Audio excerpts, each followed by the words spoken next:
গেছে, চিন্তা নেই, মাত্র এক ক্লিকে অন্য যে কোনো ফোন থেকে নিজের ফোন সুইচ অফ করতে পারবে। চোরও বাধ্য হবে তোমার ফোন ফেরত দিতে। কিভাবে করবে চলো দেখিয়ে দিই। তার আগে আমার চ্যানেলটিকে সাবস্ক্রাইব করে রাখো এইরকম ইনফরমেটিভ ভিডিও মিস না করতে চাইলে।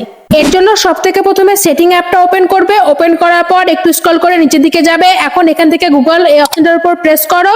এইবার এখান থেকে অল সার্ভিসেস, আবার একটু স্ক্রল করে উপরের দিকে ওঠাও। এখন এখানে থাকা থিপ প্রোটেকশন এই অপশনটার উপর প্রেস করো। আবার একটু স্ক্রল করে উপরে ওঠাও। এখন এখানে থাকা রিমোট লক এটার উপর প্রেস করো। এবার এই অপশনটা অন করে দাও। অন করা হয়ে গেলে ব্যাকে এসো। ব্যাকে আসার পর গুগল অ্যাপটা ওপেন করো। ওপেন করার পর এই উপরে থাকা সার্চ বারে একবার প্রেস করো। এখন এখানে রিমোট লক এটা লিখে সার্চ করে দাও। এইবার প্রথমে আসা ওয়েবসাইটটার উপর একবার প্রেস করো। এখন এই বক্সটার উপর আরেকবার ট্যাপ করে তোমার যে ফোনটা চুরি হয়েছে সেই ফোনে থাকা মোবাইল নাম্বারটা এখানে বসাও।